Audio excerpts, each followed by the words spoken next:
Monday Night Football, baby. We're here. There's only one other good play on Minnesota.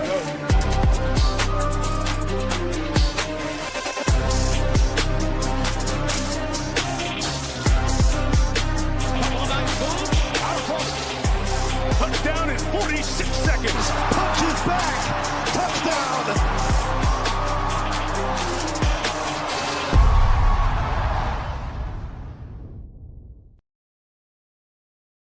Run Pure Sports here with the last UFC of the year. Brandon Royval versus Manel Kape in the main event. This is a title eliminator. I think whoever wins this should get the next title shot. But, we got Tyra in the division now, so that's another question mark. But we're coming off of, I would say, a wild card. I mean, it had everything. The UFC pay-per-view last week was fantastic. I thought that one was the last one of the year. Essentially, it is. This is a watered-down card. And you know what, GSU? We had a fight added like Monday on this slate out of nowhere. It made no sense. We have King Green on the card. Like, what are they doing? Are they just having to fulfill a number? They're like, all right, you need to get 13, 14 fights. Like, why? Oh, you're in Vegas. Might as well get that contract fulfilled. Yeah, who knows? I'm not complaining about it because I like more fights, so I'm fine with getting the extra fights here. But yeah, it does seem like they were really pushing for. I mean, who knows? Too, ESPN's last card. Maybe they were really pushing to get like enough fights on the card and stuff like that. Who knows? But yeah, last card, ESPN. I keep saying it, but can't wait to. After today, Mike, ESPN, see you later, buddy. See you later. On to Paramount we go. So, yeah, it'll be fun. Last pay-per-view was, with the pay-per-view model anyways, was last week, and it was sick. Honestly, it was a great card. So many good fights, too. So many banger fights, like for DFS, just fun. I mean, what honestly, about those two? One doesn't just stick out because there's like multiple that were kind of bangers. The Duncan fight, right? That fight was sick. I told everybody live bet, right? What did I say? That is one of the last times we're gonna get but you couldn't really like live bet. I got it plus 180. I had it loaded up. You know how you have the little white when it turns white on DraftKings, you got it already loaded. And I got a couple units, and I'm like, I don't give a shit. I don't know what's happening in the fight. I'm blindly doing it, but I've got my computer up on one, and I see the stats go from like 0 significant strikes on Terrence McKinney to like 19 significant strikes like that. And I'm like, he was teeing off, and then it turned. The tables turned, and fucking Duncan was teeing off, and it was wild too. Like I had the fight to end by sub for like a lot of money, so I loved the ending of it. The ref really didn't want to give him the fight to end by TKO. The ref must have wanted a sub too, but I'm not complaining because I had it as well. But yeah, the Ibu fight, insane. Which I'm pretty sure we said was going to be a banger. I mean, both fights we honestly said were going to be bangers, and they were. I mean, though, we might have underestimated it, even though we said banger, because the Ibu fight was insane.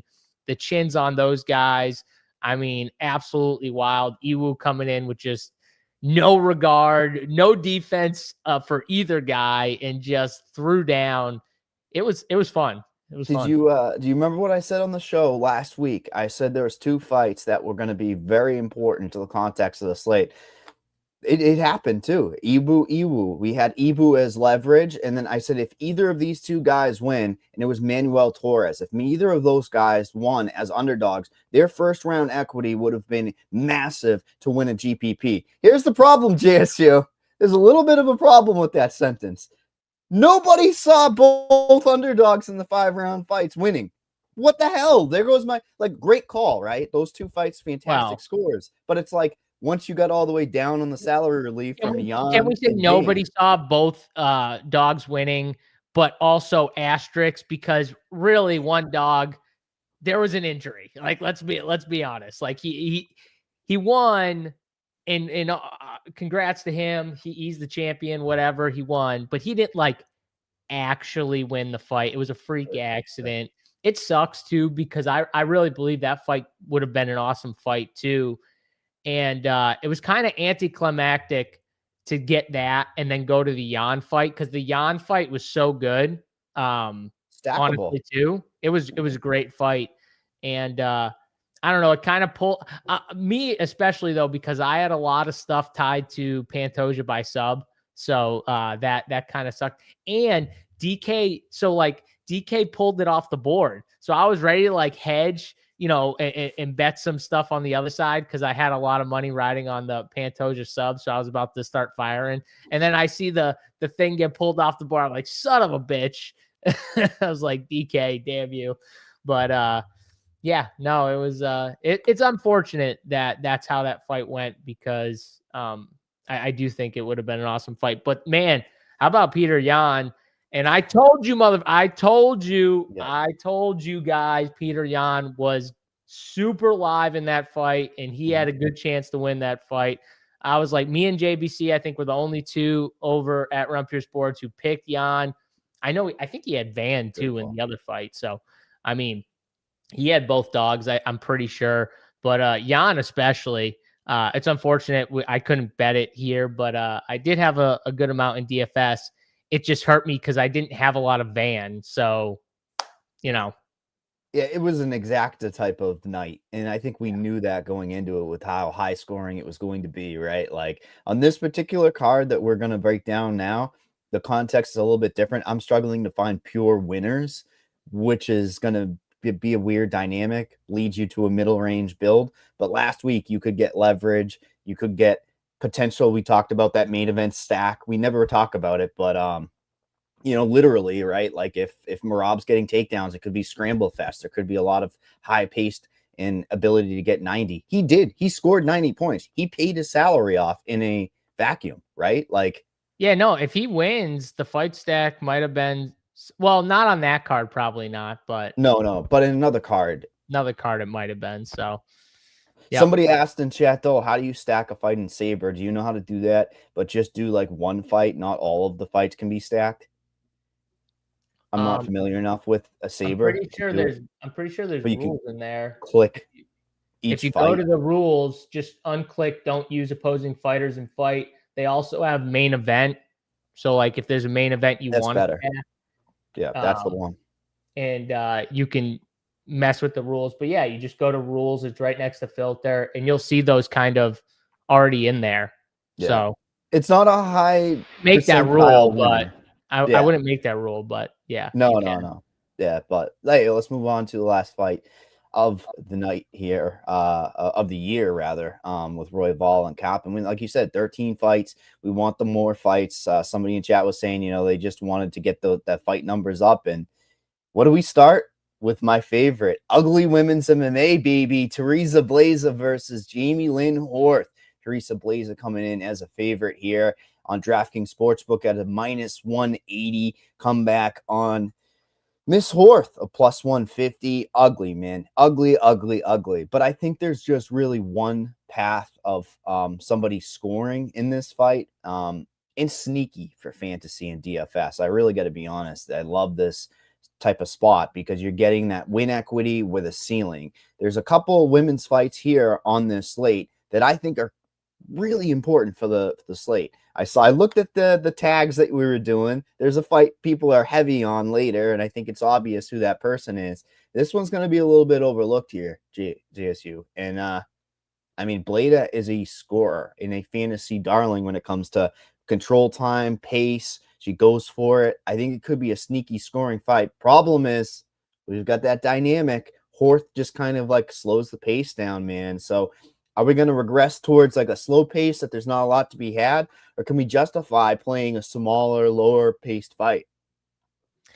No, I think this fight is a perfect example of one girl's a better DFS play than the other, but one girl might be the better bet, to be honest. Yeah. Here, Teresa Bleda is coming off like 2.5 years away. So, there was injuries, stuff like that.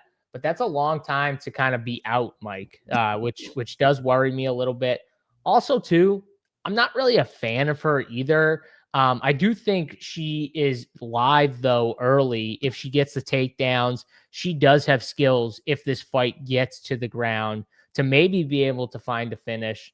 The question, I guess, you would pose to yourself is just like, can Horth kind of, stay safe or stop the takedowns early and then pick the pace up as the fight goes down? Maybe Bleda slows down because Bleda on the feet is not very good. So I do think she's going to need the takedowns. And if she doesn't get them, then I think Horth is very live to win a decision here.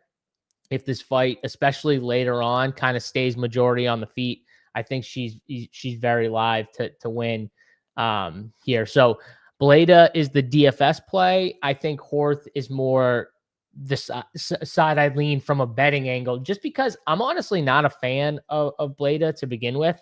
And I do worry about the long layoff. That does worry me.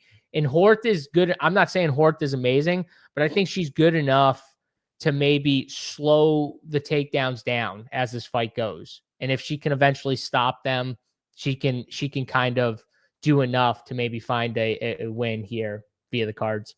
Yeah, and combined ownership is everything on this one. Fantasy, it's under 30% as a whole. I'm looking at 25 and then maybe 5% for Horth. Horth's going to be the lowest owned fighter on the slate. I think like you said, if Bleda is not developing her skill set, it's going to be a problem. But I still think it's going to be difficult for her to pay off. Right, like her salary is just too much, even as an underdog. I think there's other spots that you can kind of get at that are just going to be chipping away. And like I said, I think Bleda is an interesting fantasy play because of the ownership, because of that mid-range. I imagine you might be in the mid-range. Maybe you're zigging and everybody's zagging, though, today, because I feel like all that love is in the mid-range. Well, there's good fighters in the mid-range. Like we said, Bleda is the DFS play. She's in the mid-range, and there'll be more guys we talk about. And I mean, clearly when you look at all the numbers and the stats, Bleda is the side you want to pick for DFS. I don't think Horth's going to score very well in a win, because I do think she's going to spend some time defending takedowns early, and where even if she's defending, Mike, right, we're not really getting scoring, or if she ends up on her back for a little bit early, but that's more the question of like the betting angle. But either way, I think Blade is the DFS play. And I don't really love the pick sixes. If you like Bleda, I do think she probably scores more than 76.5 fantasy points, because she probably gets 3 takedowns, I think, ish. Minus 150 money line, you know me. I like to correlate the two together. I know it's not directly correlated, but it's a good way to project some sort of fantasy, right? It's right there in line, right? Minus 150-ish.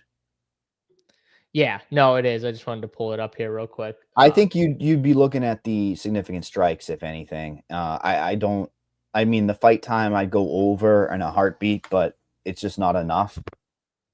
Yeah, I don't like it, because I could see Bleda getting this done early if she gets her down early. So she does have good grappling. So yeah, I think we stay away from this fight. We got plenty of fights to kind of hit on. You've got it. We've got plenty of fights to hit on, and we have a Contender Series-esque fight taking place in the UFC here with Alan Fry versus Guilherme Pat. We have Guilherme Pat coming in as the favorite at minus 180 on DraftKings, and come back on Fry at plus 150. Ugly. Why are we having this happen? You have a Brazilian guy who's coming in here, very likely trying to look for getting it to the mat, and then Fry is coming off of was it North Carolina region? It's like a random region. Guy who's just been murdering janitors, 1-0, 2-2 guys, doing what he needs to do.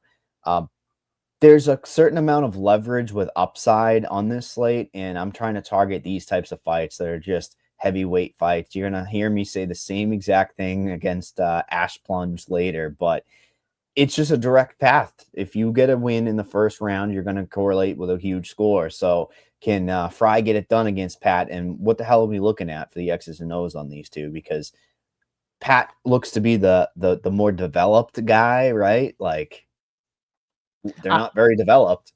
Yeah, I mean, first of all, you see the low significant strike number. I think, they're looking at this fight maybe ending pretty quickly here. And I do think this fight does play out more on the feet. And I think Pat is the better striker.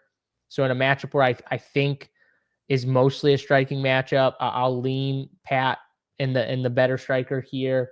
But man, I'm with you. I don't know why this fight is taking. But again, this is another fight where we're like, okay, you just want like 13, 14, whatever. You want a bunch of fights on this card for some reason, because this is a fight I don't really get.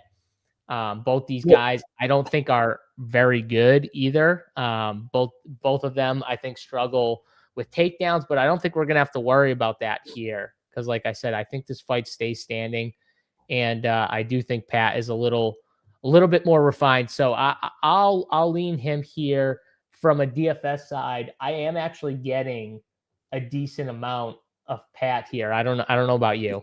Inside the distance line, I love these types of spots where you get like the a bunch of women's fights around it, so they're like plus 300, plus 500 inside the distance.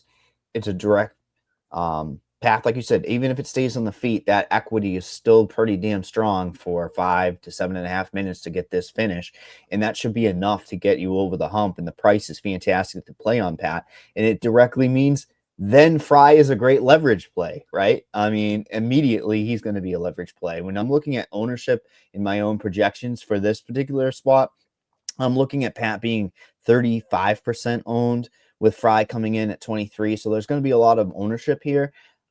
I guess there's a world where you can easily fade it. And if it ends up being, they're throwing their hands down, they're tired after that second round, and with these significant strike totals, maybe it's a fadeable one, but it's scary to fade. I think honestly, the more you talk, more I want to just fade Fry. I think he sucks so bad. Not that Pat is amazing, but I do think, and I kind of agree with Angelo here, saying Fry's fought nothing but can't. We got some guys that on this card that have not fought the most amazing competition. He is definitely up towards the top, and that's saying something with some of the guys we got on this card. Yeah, and what's funny is that Pat was actually scheduled to be on the Contender Series. So he was like the better side that the UFC was looking at, right? They brought Fry in. They're like, all right, they were trying to find Pat a fight. Exactly. And then they're like, all right, well, we got to get him. And then he doesn't have to fight on the Contender Series. Now he's in the UFC. It's a funny world that we're living in, and definitely one where, there should be chaos. Let's at least put it that way, right? Like, chaos is good. And I mean, for these, big boys, obviously they're trying to find more talent, right? Up there. So I could see why they're trying to push Pat through. So like, get us somebody, get us someone to fight him. Yeah. I gotta be honest. This one is just the people's main event next, right? We got Eye Candy versus the next prodigy from Canada, right? Luana Santos versus Melissa Croden. We have Luana Santos holding steady as the favorite here, about a minus 135 range on DraftKings. Money's been coming in on Miss Croden all throughout the week. And I sarcastically say, a prospect, but Croden is like the most unproven, aggressive. I would call her a prospect still, even though it's like, I don't think people would say that, because she is a killer for DraftKings, man. That first fight, I was like, oh, there's not going to be a lot to be had. I think I missed her fight, right? And I saw her on my phone. It went to the third round. So I'm like, even in a third round finish, she's going to score 65 points, right? No, she murders the scoring. I think this is a great stylistic fight. I worry that it regresses to the mean and it ends up being just a typical women's fight at distance, and they don't end up scrapping. Sneaky spot for an underdog, and if you're playing Luana Santos, you need a finish. I don't know how she's going to pay this thing off without a finish. So, yes, we know Luana Santos can twerk. We know she's marketable. She's got striking. Does Croden go for takedowns in that clinch game again? Like, that sneaky scoring, like I said, I love when she's getting her opponents to the cage and she's just ripping. That's compounding my fantasy points. I think Croden's going to be a great fantasy point per dollar. I just don't know about the win equity. I really worry, because if she loses, she might have like 40 points, 35, 40 points, and a loss. Yeah, and I told you guys before that last fight, because I remember this fight, and I remember saying I love this fight, and I wanted to jam this fight. This was one of those fights I was super heavy on. I had both sides of it. I said the winner's going to score a ton, and they both. It was like a 7,800, 8,400 price, so it was like kind of the mid-tierish fight, and I knew it was going to be a banger because of the way Melissa Croden fights. She moves forward. She's aggressive.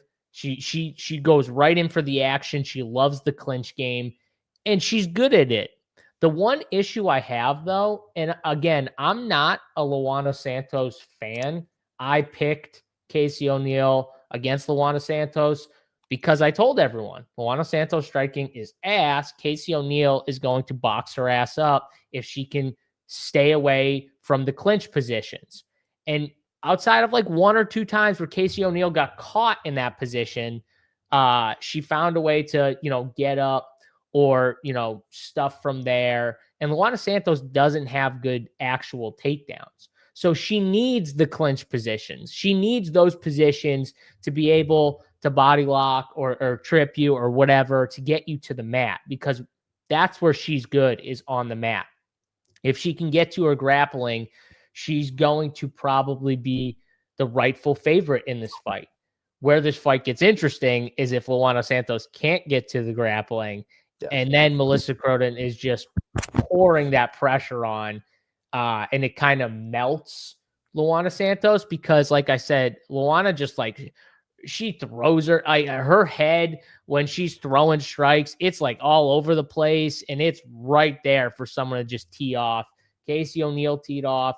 I do think Croden could possibly do it, but my issue is I don't know if she's not going to employ the clinch game, because I would like her more if I knew she wasn't going to. But the problem is that's her game, Mike, is the clinch is a heavy part of her game. And that's where Luana Santos is going to be most comfortable. So I do think Luana Santos is very live early to get her down. I think later on this fight goes, the more it leans Melissa Croden, because the less those throws from the clinch and trips and stuff will probably work for Luana. So I think early it leans Luana. I think later, though, in the fight, second, third round, I don't know what Melissa is to win in the second or third round, but I think it's an interesting bet and something that I'm going to sprinkle on here. Melissa, second or third round finish is very live. So 10-1. I'm pulling it up now on Fight Odds, and 14. And you know what? Your 14 got bet down from 16-1 recently. Like, I see that movement quite recently, but yeah, no, I mean, she could definitely find a finish here late for sure. Luana Santos is, I mean, she's attractive. Tough. She's attractive. She's kind of tough, but you know, she's not like crazy tough, and she doesn't like I'm telling you, go watch that Casey O'Neill fight. She doesn't like the pressure, and Melissa's gonna bring the pressure. Doesn't it feel like the UFC thinks that they're giving Santos a little bit of a layup against a unproven Canadian girl, but they're just not looking at the pure grit and durability that Croden has? They want her to be good, but I don't know if this is the UFC saying here's an unproven-ish chick, but I don't know if they're like, this chick sucks, because I don't think Melissa sucks. I know, but I'm just, there's an A side that they think is the A side, and that betting line continues to come down. Like, UFC, I don't think so, man. So I agree with you. I'll say this, though. I think this is a better DFS fight than maybe what people might think on the surface right now. I gotta look at the ownerships real quick here. What do we have? These two. I've got her at 25 to like 30 for Croden. Okay. She's going to be talked up elsewhere. There's a bit of money line value, but even Luana, I think Luana at 14% is a decent leverage play on this slate. Because, like I said, I think she's live early. I think it's more Melissa late, Luana early. So, yeah, I mean, this is a fight where I would go overweight, and I would have said it regardless, because Melissa just has that style that is just go, go, go. That's what I'm saying. Like, Tainara got her down. People forget that fight. But that's why I'm saying, like, I could even bet like Luana by, I don't know what it is right now, but Luana by sub and Melissa Croden in the third round finish or something like that. I don't know. I gotta look at it more, but your sub line is plus 450 on DraftKings. Yeah, that's what I mean. If she gets her down early, she's live. She's good down there. Yeah. You know, it's also live. This fight to suck if it gets out of 5 minutes. Sean Sharaf versus Steven Ashplunge. I know we've skipped the pick 6. We can hit that if you need it, but I can't wait to break down titties. And not these titties, the next titties, honestly. I was going to say, I don't know if we want to do like do we want to take like a Santos under significant strikes? The problem is the takedowns to the fantasy points. That's like, and the win equity's caked into the 75.5. Yes, if you want to take a less than on significant strikes for Santos. Yeah, and I think Croden can like distance strike if she wants to, so it would correlate well with the under significant strikes. Yeah. All definitely. Right, let's throw that in there because I like it. Because again, the way I'm looking at it is Croden. If the Croden clinch game is successful, there's probably less to be had, and if Luana gets her down early, then we still have it. So yeah, definitely, I really like that one. Let's go to your slop fight you were talking about. Slop fight is an understatement. We have Steven Ashplunge, big underdog on the Contender Series, coming through, making his UFC debut against Sean Sharaf. Sharaf fought one of the Tafa guys and hung in there until he, got checked there against Junior. But yeah, I mean, Steven Ashplunge as a minus 225 favorite on DraftKings Sportsbook is just, I mean, neither of these guys are great, but the price tag is everything. And for fantasy, you got to be looking because it could get first round equity. Sean Sharaf, a plus 185 underdog. Sharaf is an interesting case because he's one of those guys that's training with Sean Strickland. He's out of that gym and he's got a lot of hype there, but like he doesn't have that like perfect win against like a good guy, right? Like neither of these guys do, or even like one attribute that's really that good. He's got good power in that first round. I don't know what the hell this fight looks like if it goes past 5 minutes. I mean, at least Ashplunge has gone to a decision, or almost gone to a decision rather. In the amateurs he did. But I think this is so ugly that this is a fadeable fight. I know it's bold to say, but like if the durability holds up for both of these guys, and we saw Sean was taking some heavy shots from Junior and hanging in there. It was kind of somewhat of a mercy. I'm tired because he was late notice stoppage. I know it's a bold claim, but sometimes there's just like if they're both durable, there might not be a lot to be had. I love Ashplunge on UFC stats because it only shows the Contender Series. It shows 41.25 significant strikes per minute.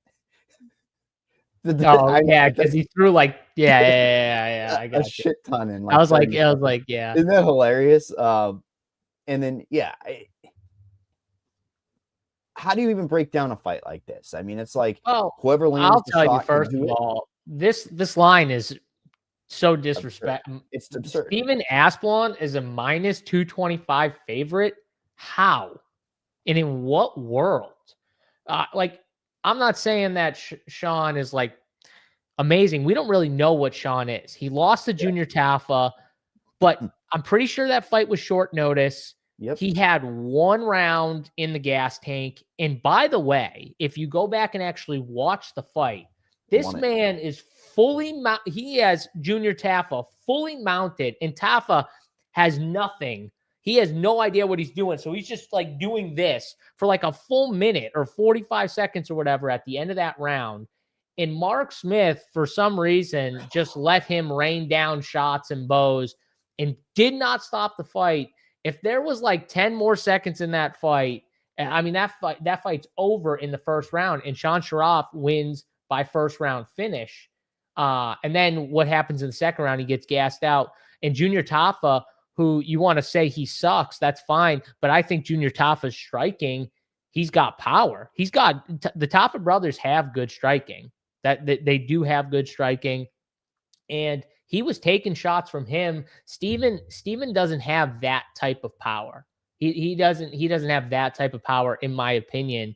So the question is more, does Sean have more cardio in the tank? I would hope so. If he's training for this fight, I would hope so. And if he does, that's going to be key if he can't get him out of there early. But also like the volume, like Sean striking, he was actually teeing off a little bit on Junior Tafa. And I do think he can do the same thing to Steven here in this fight. So I think this fight is actually pretty interesting. And Sean Sharaf, I feel like is pretty disrespected. So if I was to bet a side, I'd be on the dog. And for DFS, I think I'm on the dog here too. I think the price tag. What do you think these odds would be if he finished Tafa in the first round?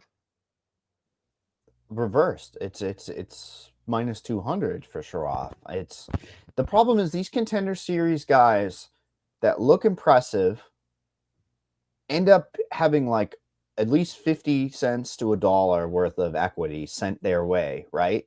Like if you win in the first round on the Contender Series or a devastating knockout, they immediately put extra juice on you, or at least the public does, right? Yeah. What do you think Sharaf does if he gets that top position against a guy like Asplund? Can I just say one thing to all the people that are like Asplund? I'm not saying he can't win. I'm saying minus 225 is crazy. It's absolutely crazy. Somebody in chat also said same just thing. Remember this. No. Just remember this. He lost just a year ago to Denzel Freeman. Do you remember Denzel? Does everyone remember Denzel? I fell for Denzel Freeman. I fell for him, but we all remember that fight.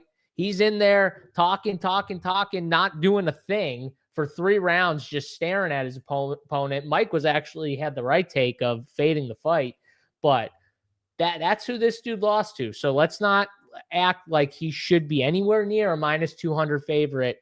This fight, I think, should be like minus 130 at most. And like I said, though, Sean Sharaf would have been the favorite if he won in that first round, which he easily could have if the ref just stopped the fight. Yeah, let's be honest. Sharaf's getting way better looks than anything that Asplund's is. Asplund's dad was right there to get into the UFC and never did. But then when you kind of pull back what his dad was fighting in the regional scenes, it was the same type of certified can crusher. Like, no, not being rude. Of course, he's got to get the job done, right? But like,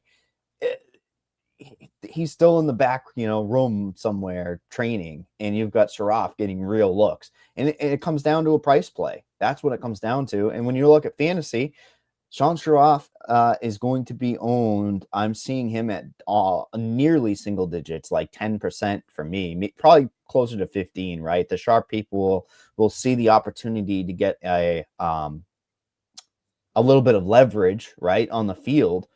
But like, what do we think Asplund comes in at? He's in a weird range, right? Like he's between the big high price guys and these inside the distance types of fighters. Well, I like jamming this fight, so I think I'm going to be over. What's ass? What is ass coming in at?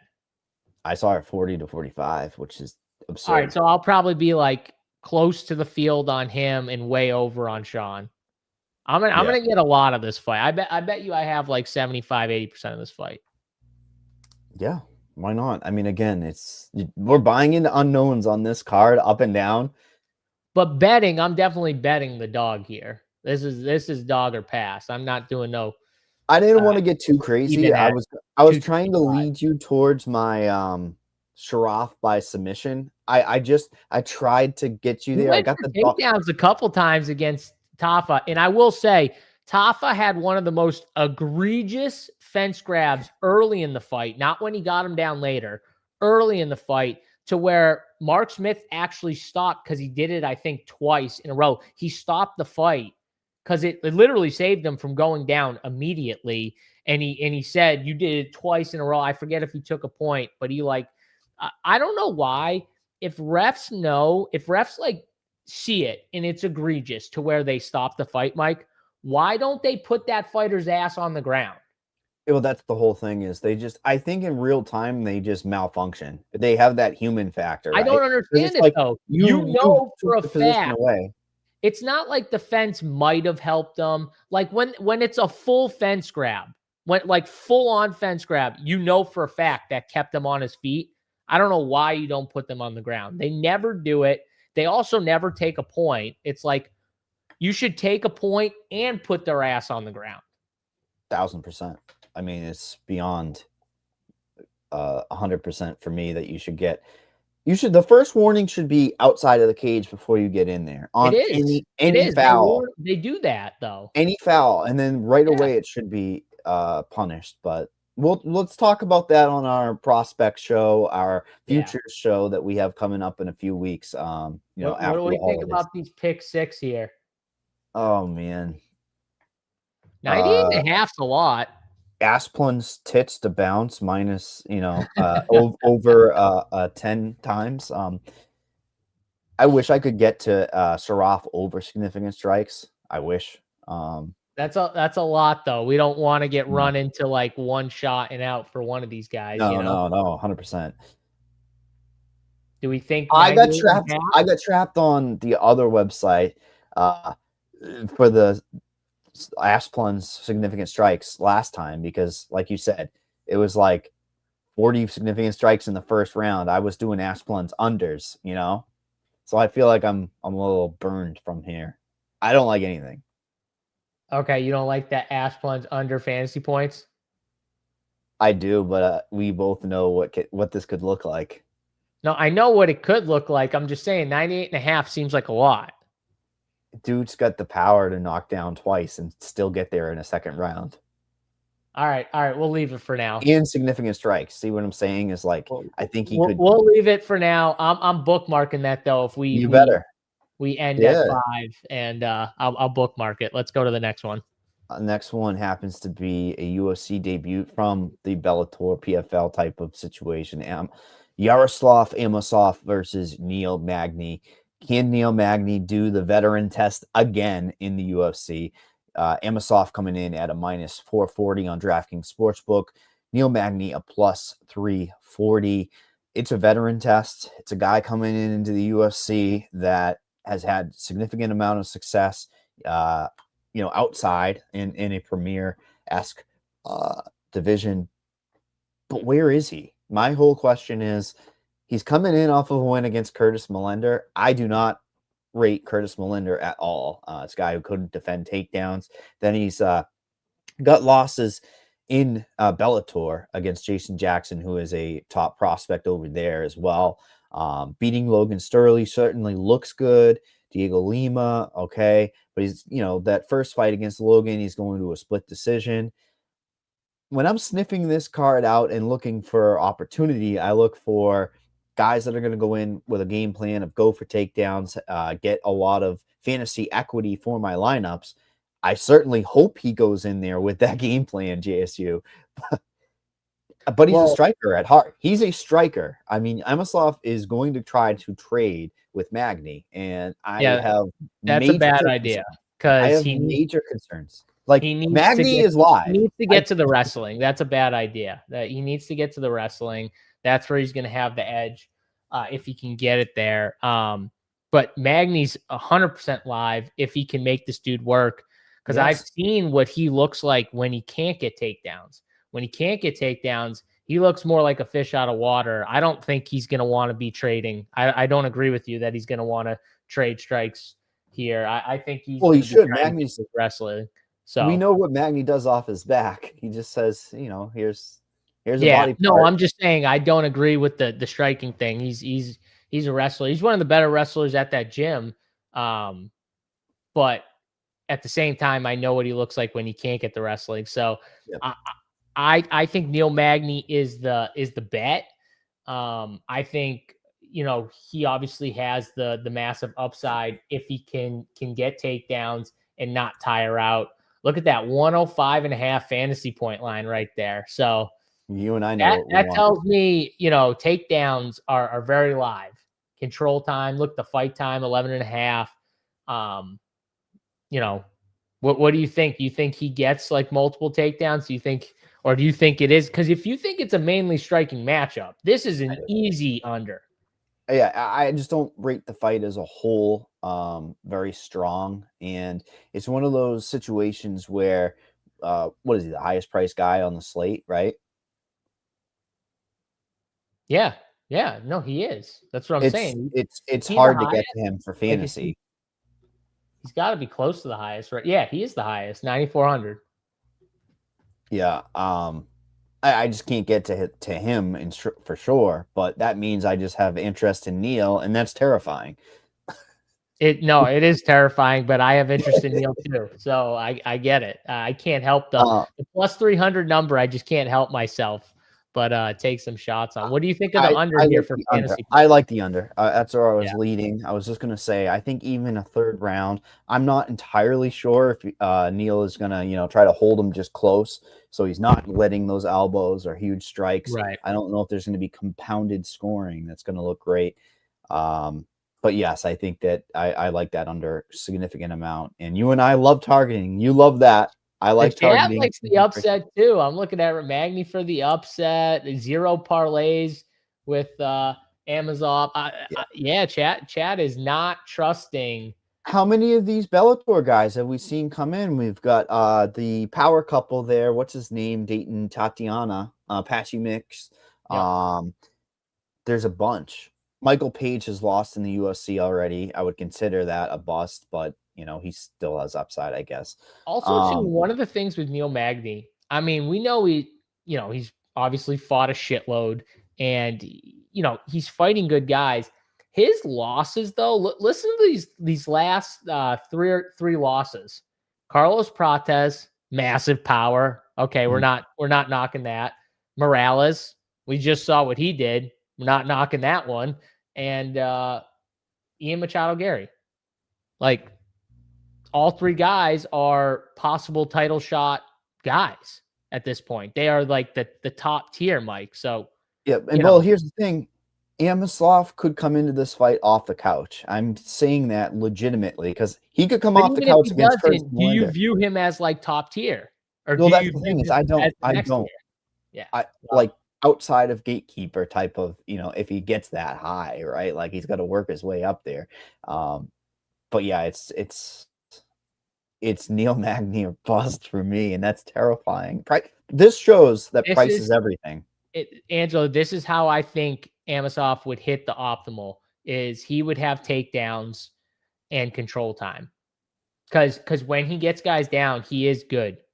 He's good. And I think he's got really good takedowns. So that's the question is, can he continuously do it though? And can Neil Magny, who is a true vet, can he slow him down? Which Neil Magny does really well to guys, throughout the fight, is he'll figure out a way to kind of slow it down to his right, Mike, like fight at his pace, and then go from there. So if he can just slow it down a little bit, it's going to hurt the scoring in general.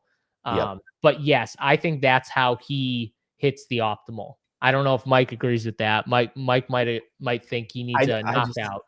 I think there needs to be a finish for Amosov. Just based on the card, I value the fighters that are just outside of the 9K that much more to have the ceiling, whereas we agree. Yeah.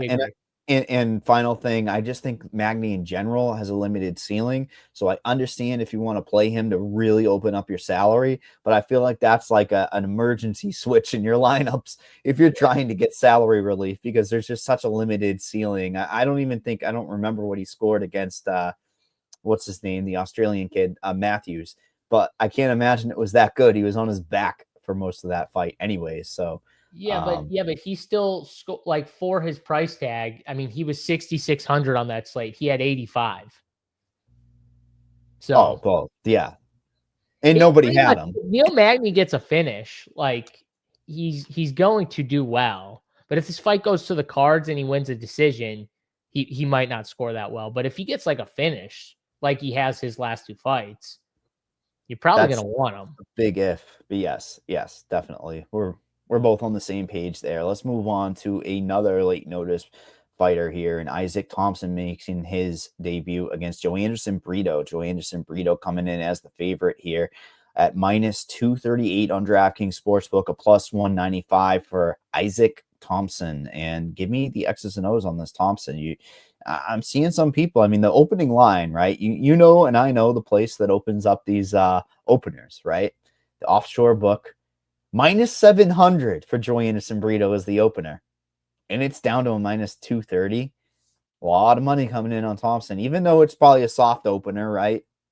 Interesting to see that movement for a late notice type of spot. LFA guy, if I'm not mistaken. So tell me, like, is this one of those sniffing and upset type of situations? Because Brito brings it, and that means scoring. Yeah, Brito brings it, and he's not like crazy technical. He throws bombs though, so he doesn't throw a lot. But what he throws with, and you see it, like even in fights where it goes 3 rounds, you see it like 29 significant strikes, 30 significant strikes. There's not a lot of volume, but there's power behind almost everything he throws, trying to just knock guys out. And I do want to be cautious with people because I do think people are going to like the dog here and Thompson. And I mean, like, I think he's solid. He's young, but we got to remember, like, Joe Anderson Brito was a favorite against Pat Sabatini just just his last fight. Joe Anderson Brito is talented. He's got good grappling. It was a horrible matchup against Patty Sabs because I knew for a fact right when he jumped guillotine, like, he was going to get controlled on the ground for the rest of that round. And that's what happened. Almost every single round went that way, where Patty Sabs, he literally was waiting for it. Like, please jump, just do it so I can get you down immediately. Because he wanted nothing to do with the power. And you saw that fight play out. And that was like one of the easiest fights to bet, I feel like, of the year was Patty Sabs over him. Because we just knew exactly how Brito was going to react to Sabatini going for those takedowns. I don't know if Thompson has that type of control. I don't think he does. I don't think he's that skilled yet. And then on the feet, he does have solid kicks. He does at times not throw as much, which makes me worried about the volume, because even though Brito brings pressure, it's not like he brings volume with the pressure, Mike. He brings heat when he throws, but he doesn't bring like a shitload of volume. So that does worry me if Thompson starts out a little slow from a scoring perspective here. So I'm going to say Brito. I'm going to pick Brito. I think I'm going to have a little more of him in DFS just because I think Thompson's going to be very popular. So I'll be under on Thompson. But in terms of this fight, I don't think I'm going to bet this fight. Yeah, I think Thompson does a lot for your lineups, right? 7,200. He's right there with Gibson. Both of those late notice. I guess Gibson's technically late notice, even though it's a late added fight. Gibson getting more ownership at 20% on my projections over Thompson. So, I mean, it would force me towards Thompson if I'm going to try to take one of those two guys at that same. I think a lot of people are going to go towards him, though. I do too. I don't think Lance has a lot of equity, or not equity, has a lot of name equity. Neither of these guys do. But when you look at the stylistic fights, the pace of the fight's going to be in this spot against Joe Anderson Brito, right? And that's what dictates the ownership, or should dictate the ownership. So I think it's an interesting fight to go overweight on if you really have a firm grasp that one of these guys is going to score incredibly well. Brito, obviously, was supposed to go against Melsik Bagdasaryan, your boy, right? Another one, but you can say another Armenian. Yeah, I was gonna say an Armenian. I didn't, he talk about he's got to have success in the early to really win a fight, but that one was got an opportunity where I think Brito was in the same money line equity that he was, and then he stays at the same money line equity against the newcomer. I don't know. It's a wild fight on this slate. Yeah, I mean, trusting Brito is definitely tough, but also people have got a lot of faith in this kid, and obviously the money line, everything has something to do with here a little bit, but I don't really trust him that much either. here. So it's one of those fights where I think I'll be under on it overall, but I'll have more Brito than Thompson. That's the play. I mean, he's not late notice. He should have the gas tank. UFC walk already. He's got a lot of check marks in his corner. Maybe just don't go for that. What is it? Go for the gilly or whatever you were saying. Don't, if he can't help himself. He can't help himself. You'll see it here. I guarantee if Thompson shoots a takedown, I will bet Brito's jumping guillotine. and again, Thompson is not Patty Sabs. Sabatini is a different human when it comes to trying to catch him in a choke like that. Like he loves it, honestly. Like he was waiting for it. I don't know if Thompson's going to have that. And Brito does have a good, don't forget, Jonathan Pierce fight. Do not forget that fight. Jonathan Pierce, good grappler. Yes, that's a great one when he's talking shit. Yeah. The end of that fight is one of the best in UFC history that probably people do not remember. Also, Joanderson Brito beat Diego Lopes. Let's just, put that out there. He's fucking good, man. Yeah, so it's not like we're talking about just. He's just a little wild. He doesn't his fight IQ is not at that great. Dial in that variance level up a little is fun for our DFS because I do think he's one of those guys that could get like 115 points. You wouldn't be surprised. Or if he gets 70 points, you probably won't be surprised because he would be getting controlled on his back. The next fight of the night, though, we see Amanda Lemos versus Jillian Robertson. I talked about people's main event down the card a little bit, but I think for fantasy, it's everybody's fantasy darling. Jillian Robertson, a minus 198 on DraftKings Sportsbook money, continuing to come in on her. Amanda Lemos, a plus 164 underdog. Can Lemos stop the takedowns? Is Jillian Robertson going to go in there, get her early? I just got to be careful. I got to be frank that literally she could shoot herself into something. We've seen that. What was it? Lemos versus Holly Holm. Remember that one? Didn't even need a takedown. She just latched herself on. So be very careful with entries on takedowns. But there's a direct path here to scoring very well. I looked at our a lot of people tagging the core plays as Jillian Robertson perhaps on Run Pure Sports this week because she just scores so well. She's got the finishing equity. She's got Lemos, who's been long in the tooth. But last fight, Tatiana? She put it. She said, "Fuck this! I hated being on my back." Stopped it and went forward and go for the kill, man. I mean, she's got one of the better inside the distance lines always when she's fighting because she can always try to get it early. But I feel like once that doesn't happen, man, is it a fall off a cliff? Like her equity just diminishes. Yeah, I mean, this fight kind of comes down to like, do we think Jillian Robinson can get the takedowns? It's kind of as simple as that, in my opinion. And I do think she can because Amanda Lemos, she's kind of looking for that one big shot. She's not like going to pressure Jillian to make it harder. So I do think Jillian can kind of force her back a little bit where Lemos looking to throw that big one shot. And if she doesn't connect, Jillian can, get her down and from there work her grappling, get her, control time up and stuff like that. So 8,800 seems like a nice price tag for me. I'm going to say she gets the takedowns. Now, does she get the finish is a different thing.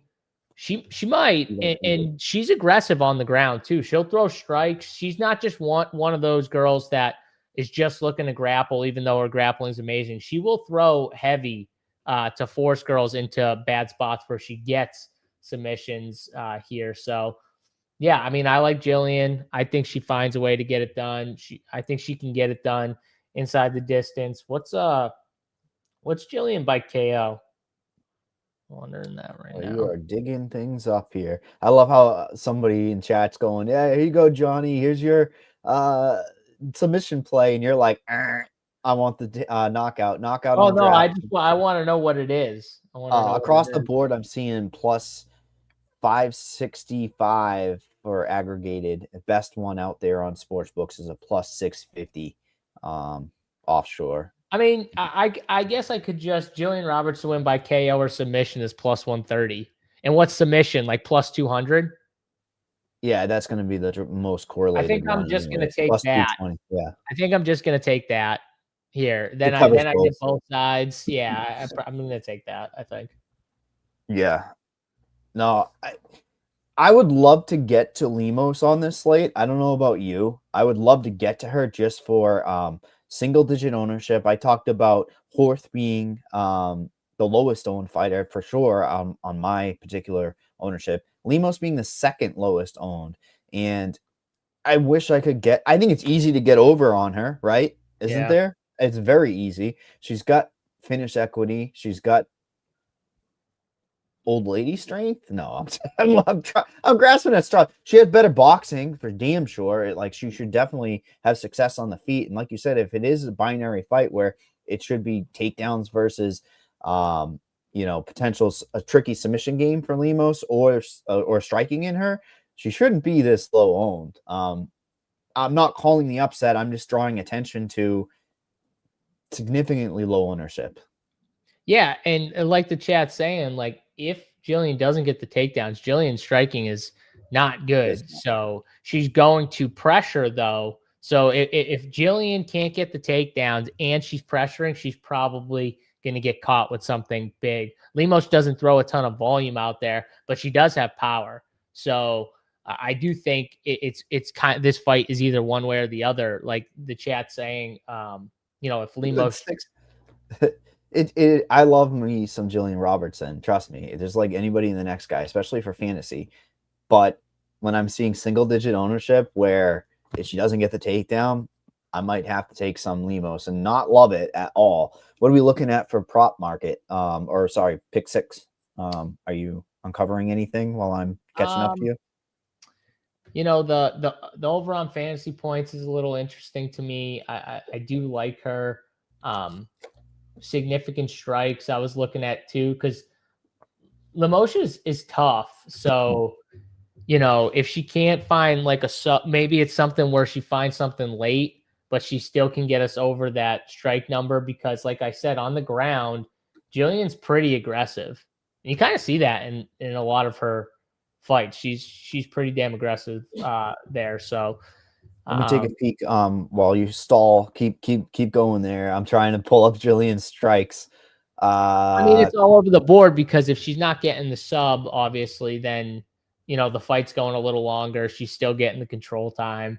I mean, if it's competitive, you're gonna love that line. If well, it's not you think it's competitive, don't you? I mean, more than the average person, yes, but I do think she's going to be younger, faster. I want to go over on fantasy points, but I don't know if we need it. But that's where I want to go. So we bookmarked that and something else down the card. So I would rather the one that you had down the card. I totally forget it already, but okay. I think I remember was it the Sharaf fight? Yeah, significant strikes. No, it was the under on fantasy points for Asplume. Okay, yeah. See, I'd rather that over on it just in case, because listen, Amanda Lemos outstruck Tatiana Suarez. If you that betting line had to be like what -500 for Tatiana to out significant strike Lemos, like there's no way. And she the problem is she doesn't go for it either. It's like she could, and she's usually tired, but she doesn't hit the button to just like. She's worried about the takedowns. There's a lot of things that go into it. Yeah. All right. You can hit the over. It's Jillian Robertson. It's Jillian Robertson chalk week. Hit the over 94.5. I don't mind it. I mean, if you're projecting fantasy points, she's got to project for any ceiling 105. So I don't hate it. Even like a shitty no volume sub early will get us there, I think. So I get it 100%. Hey, we're halfway through the fight slate here.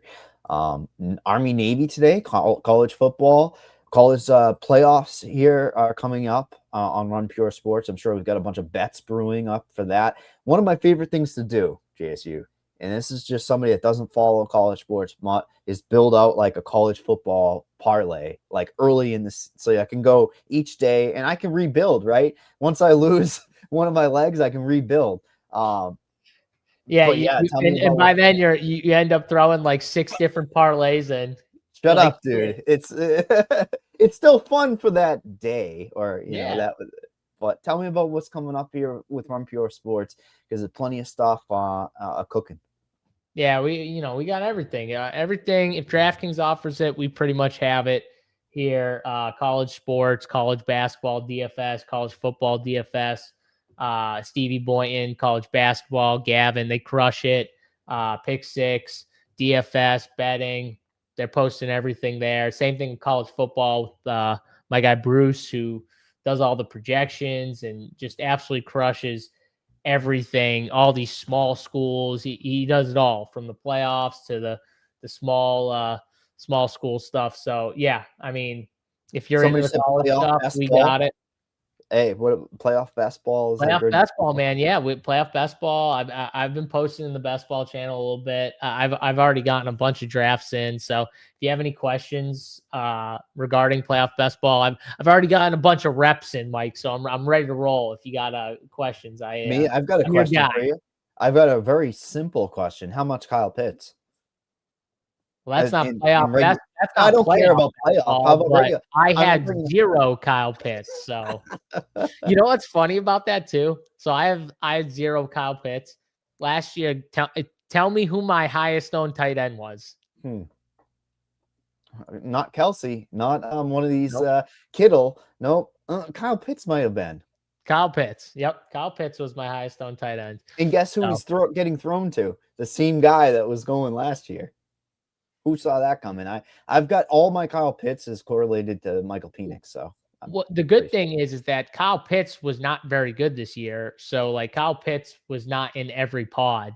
So if you got lucky and you don't have Kyle Pitts in some of your pods, that'll be huge, obviously, for you advancing to the next round, because a lot of advancing teams are gonna have Kyle Pitts. Dude, it was crazy. I faced a team. I was looking it up. He had a Kirk Cousins, Kyle Pitts stack.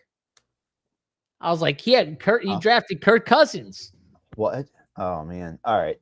Well, I have a lot of Anthony Richardson, but let's just talk about, we need best ball MMA is what we need. Just have all the by the way, where's Big T? He said he was coming on the MMA show. Does anyone see Big T? I don't see him. I think he's a no-show. Mountain Dew overdose, or that no way those guys overdose from Mountain Dew. Their body's trained for Mountain Dew, morning, noon, and night. Their body is trained for that shit. Me, I'll have like a heart attack after like 2 sips of Mountain Dew. They could drink it all day. Incredible. Like 10 a.m. they're drinking fucking Dew. I had the addiction once. I was up cracking them at 7 a.m. and going Mountain Dew. That's crazy. I'll tell you one guy in the world who does not need Mountain Dew to be wild is King Bobby Green. This guy is a wild man. This guy is fun. He doesn't score well until he scores well, if he's getting finished or finishing people. And he's got a newcomer in Lance Gibson Jr., who is not a bona fide prospect by any stretch of the imagination. But man, does he have good scoring ability if he gets takedowns. But damn it, they gave us the worst possible matchup against Bobby Green. What the fuck is the UFC doing here, man? I want Lance Gibson against somebody with shitty defense. That's what I want. And Bobby Green coming in on about a -200 on DraftKings Sports, but come back +160 on Lance Gibson Jr. Why? We're at a catch weight here. I think that it's one of those situations where they want to give contracts to guys like a Lance Gibson that was outside of the UFC, give them the opportunity. End of the year, it's kind of buried on this card too. But it's also like, all right, well, it's Bobby Green. We got to put his name up the card. Neil Magny's buried down the card to put somebody over, but Bobby Green is a -200 favorite. I was very surprised by the odds immediately when I saw the opening line here. Just -200 is steep on a guy who just got chin checked, but man, has he got a great opportunity, because Lance Gibson doesn't have that power. I think there's only one play for fantasy very clearly on this fight. And if you're going to go to Bobby Green for that, you got to could cross your fingers and hope that he gets a finish and goes for it. King. It's King time. It's Bobby Green time. It's King time. I mean, this dude, okay. Is he maybe a little washed at this point? Maybe. But he also, you said he got knocked out got knocked out by Ruffy. Seriously? No. Patty Pimblett, he got subbed by. Patty Pimblett might be champion. Like, we're talking about some of the top tier down to Lance Gibson. I'm not playing. Lance Gibson's going to be popular too. Lance Gibson's going to be. So my take is more like, I think King Green can, win this fight, even if he doesn't score well and get a finish. Mike, I think he can do enough to stop Lance Gibson from scoring well. So that's why I'm King Green or pass here. I'm not playing 35% Lance Gibson. Yeah, I mean, the whole thing is stepmom Julia Budd, great, who would be a great fucking asset to have on fantasy and DraftKings scoring. She just goes body lock, takedown, hold you down. And I feel like that's the same game plan as your stepmom. You got to get in there and hold Bobby Green down and mitigate anything coming back towards you.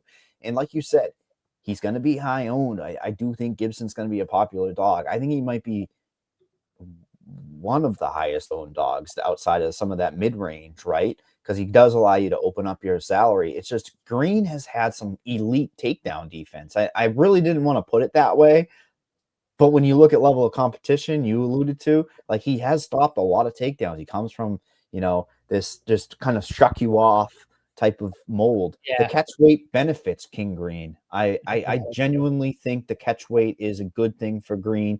Doesn't have to cut that weight. And I don't play Bobby Green a lot, but you can see when he's like winning and tuning guys up, he's scoring pretty well in the wins recently. It's just the losses where he's getting finished, obviously.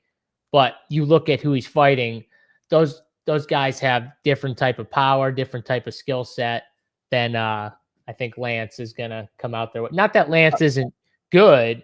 I don't think he's at this level. That Bobby's It's funny that we just said this, but in chat, JSU Gibson had $7 on FD, worth a few stabs. That is worth stabs because that is crazy cheap. Yes. On FanDuel, it's like, man, they sometimes hand you free prices on like single dollar guys, and you're like, ooh. But the problem is then you got to get that captain with them.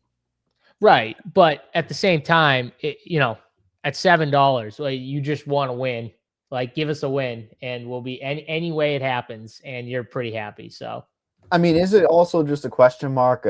Is Bobby Green shot? Like you said, when he's shining, oh boy, does he has fun in there. Sometimes his fun is not great. I don't think he's going to be chalk. I think he's going to be like 15%. I know. I don't think people are playing him. Very easy to get overweight on him for sure. Because look at Vallejos is right there. Like, he's a way clearer guy. Brito's there. Yeah, definitely. That's why I like it though, because you can easily get over on King Green and still not be way over the like a ton on him. You 20%. They're pulling both these guys off the couch, but one of the guys last fought in November 2024. You know what I mean? Lance Gibson. So, I mean, I think there's a clear opportunity for a finish. And if it's going to be one side, it's... What do we think of significant strikes? Because if Bobby wins or Bobby decisions, he's getting over that significant strike line. I'm trying to take a peek at what it is. Yeah, definitely he would be getting over that significant strikes. Do we like it or should we leave it for now? You can pencil it in. I'll pencil it in for now. Definitely. Let's get that one at least in there because I don't want to forget it. That's honestly why I said it.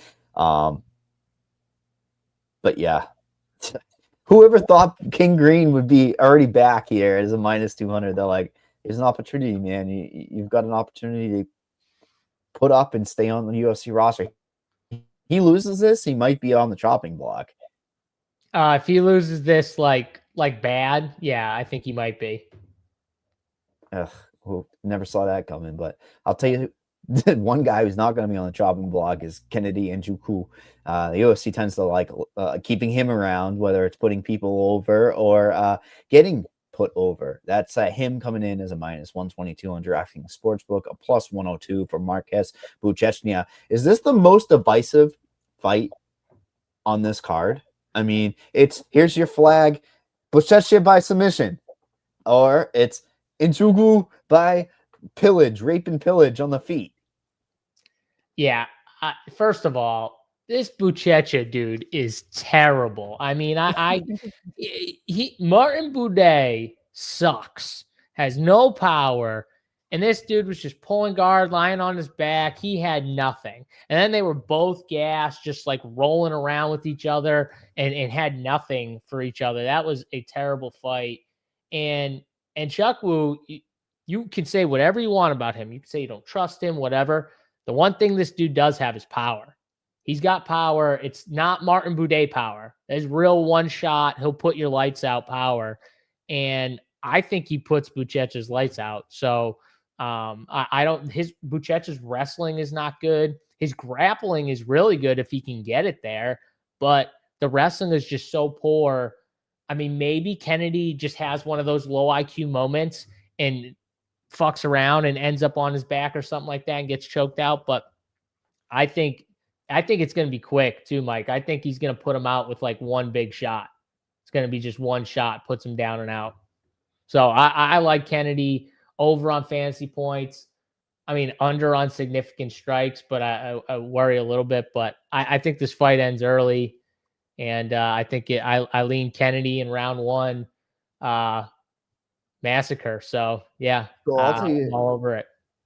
Two things quick here. One, I was doing my early dive onto UFC futures. Marcus Buchecha is not the 150, the 200 to 1. People are already buying into Marcus Buchecha champion. Oh, God. Dude, I knew you were going to love this. And I think the heavyweights off the board until we have a healthy Tom Aspinall. They're going to open it once he's healthy on DraftKings. But offshore, and people are already down to like 40 to 1, which is an absurd price to be champion in 2026. Those people need to all go back and rewatch that Martin Buday fight. They just need to. They should be forced to have to sit. If you bet that, you should be forced to have to sit down and rewatch that fight. Yeah, 100%. I don't get it. I knew you would love that. I just MMA purists really understand how poor of a bet that is. But is Njoku an interesting prospect? I would have him more of a prospect blindly without this fight even taking place because he's got the size. He's got UFC experience. I don't think both of these guys will probably never have a chance. Buchecha, because his wrestling is not good. So he can't even get to his grappling, and his striking is piss poor.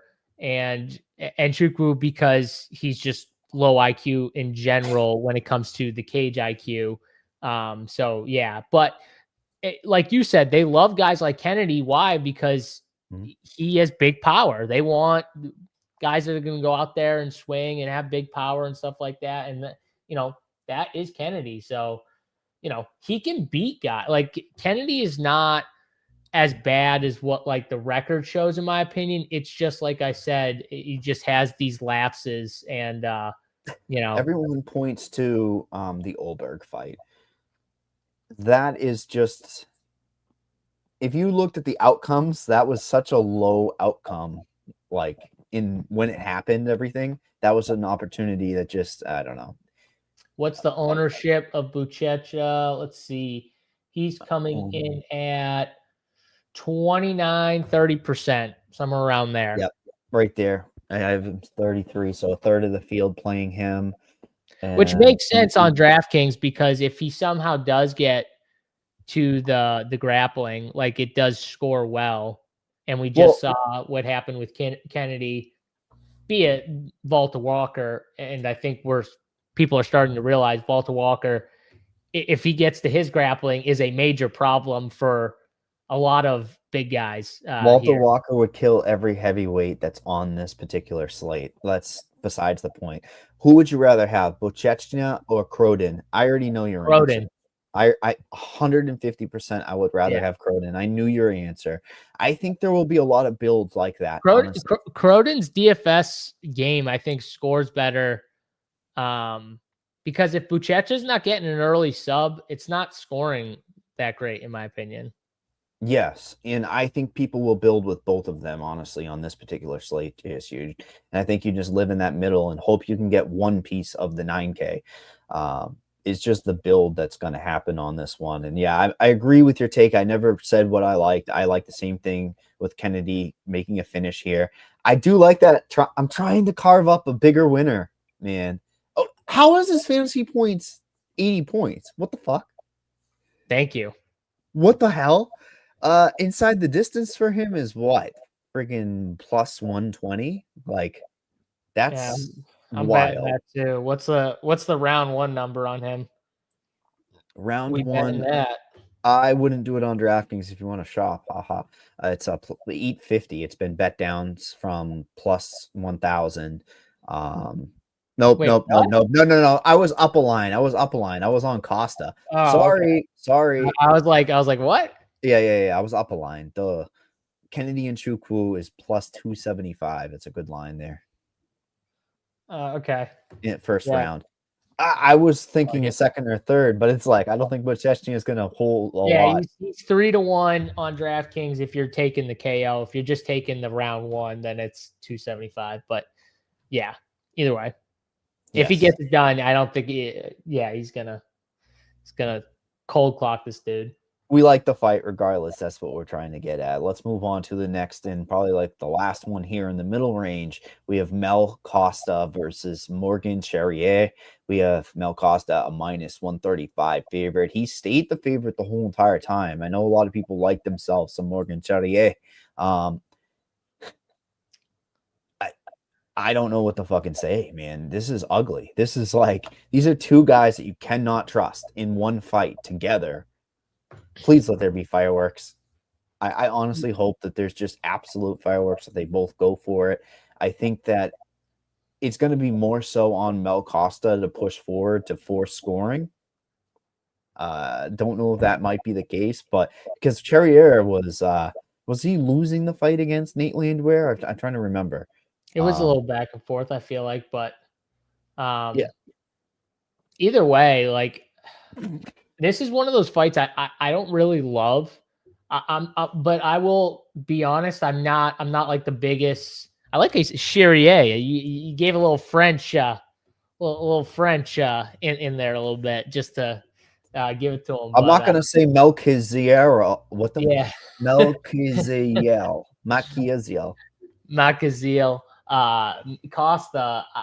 I'm kind of a little bigger on Costa in general, but Morgan, I'm not as big of a fan of. I could see Morgan giving Melk some issues here, though, especially the longer this fight goes. And I do think this fight goes. I mean, the over 2.5 minus 210. I do think this fight goes later into the fight, into the cards here.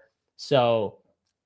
I mean, I think the line is kind of right. Minus 135 Costa. I mean, maybe it should be almost a pick. I mean, it is almost a pick 'em. Maybe it should be. Maybe there's a little value in Morgan, I guess, if I'm just looking at it and trying to be somewhat honest.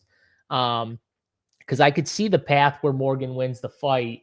So, but my take on this fight for DFS is I think this fight might not score well. So I think I'm going to be lower on this mid-tier fight, and people naturally want to play these mid-tier fights here. This one's not going to get that much ownership.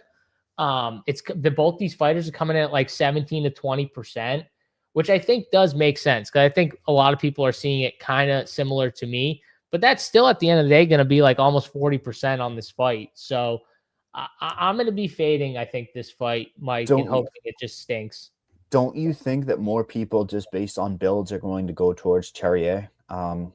Strictly because I think that there's a lot of difficulty to get dogs on this slate. That $200 is valuable as hell, at least for somebody like me that's trying to build like optimally / try to get everyone's trying to and build off inside the distance line's way better. Yeah, and again, that's one of Melk's is my credos. 400, his is 275. So You know my favorite Bible, the Bible of MMA DFS. If you get a better inside the distance lines, it correlates very quickly to outscoring your opponent, and the ownership's going to follow that, or should. yeah, no, I have worries about this fight though, because it definitely could be one of those like car wrecks. Can we see like a split decision here? Because I could. Absolutely. A Morgan Charrier fight, yeah, and Melk also fights to close. Absolutely. Plus 350, fight to be won by split decision on DraftKings. Yeah. Can we talk about last week's Guskov draw? Can we talk about that for 1 second? Oh, no, I don't want to talk about that for 1 second. I want to talk about it because the live line was sitting there. And by the way, yeah. just for the record, I fucking hate ties and draws. They're stupid. Okay. Give someone the friggin' win. The fighters don't want to draw. No one wants a draw. Why the fuck are there draws? Why are there ties? I love soccer. That's my favorite sport. You do not love soccer. No, you do not. Stop. I know. I'm joking because it's the only sport where you have a 3-way market and the draw is an option. It's like, funny enough, dude, and the draw hits a lot in soccer from what I've seen. Like maybe it's just some of the the matches that I end up betting on randomly when they get posted. But you set me up perfect. The draw does not happen in UFC, and it's one of those betting lines that is always going to be inflated. It's always 50-1. You can sometimes price shop the draw line, and even live. That was an opportunity that I missed, and I'm going to raise my hand and say I missed 1,000% because I'm a value boy. And when you saw that fight, when it was 1-1 going into the third round, who cares if Guskov had a better second round? There was a ton of value on 50-1, and I saw some winning tickets on Twitter at 50 and 60-1 on that draw. That was a fantastic bet going into that third round. So I had to sudden death rounds would be dope. The problem is, like, these guys, once the fight's over, they're all like hugging their corner, high-fiving because they think they won and stuff. If it's like close like that. So then, like, all the adrenaline comes down, and then you hear the decision. They're like, "What? Close the cage back up. All right, guys, you're gonna fight. You're gonna fight again." We saw that 3 weeks ago, 3 fight cards ago. No. But that was one side. The other side was like my fucking eye.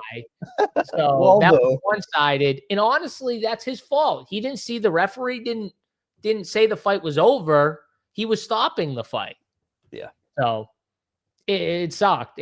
Some promotions do if you win 2 rounds, like especially in a tournament setting. Have you ever seen that regionally? Say you win the first 2 rounds, they don't even bother going to the third round because the fight's over. That's to protect damage, and if there's like multiple fights in one night. The other thing I would like, and where I'm getting way off base here, is open scoring. Imagine the opportunity with betting. Yes.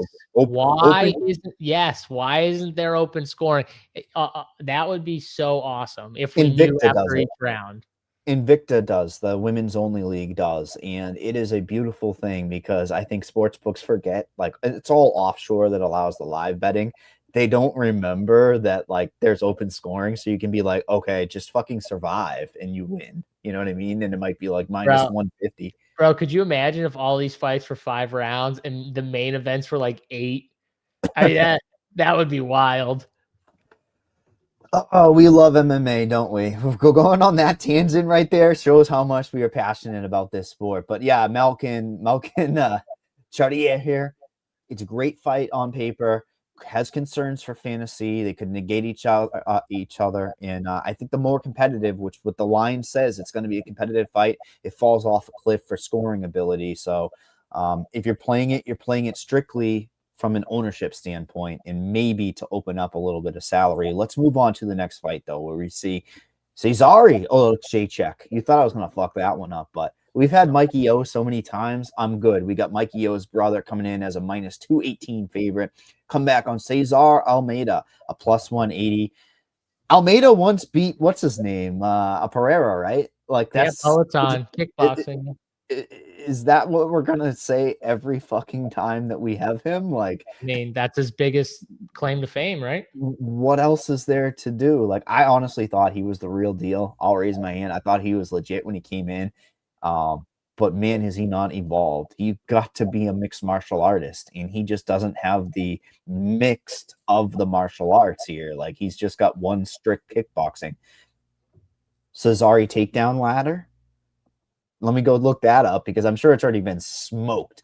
But your path of least resistance, it shouldn't be smoked. That's not Cesare's game. He should. Fight nerds, dude. Well, he's at Fight Nerds. He's fighting smart. We saw Kopylov. That was a big part of his game plan. He felt the power, and he was like, "Fuck that! I'm not just striking with this dude. I'm gonna take him down a little bit too and control him in that fight because he didn't want any parts to it. Because Almeida's got serious power. Now the speed difference is going to be massive here. Cesare's going to have the massive speed difference, and he's got power, but speed is going to be his thing, and we've seen Cesar struggle with some guy's speed at times. He does get hit, but tough. Even when he gets hit, he gets put down. He's tough to put out, like fully out. We saw Kopylov put him down with a fast 1-2. We saw Razak put him down too, and he stayed alive, found a way to. One of my favorite fighters in the Razak fight. Love all the time. If you want to see a guy go to the shadow realm, go back and watch the Razak knockout because he just gave him one. I forget if it was a left or a right hook, but man, just one shot, and that dude was just out, like completely out.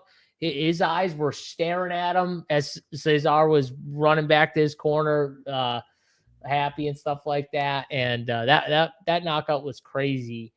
But I do think the speed is probably going to play the major factor here.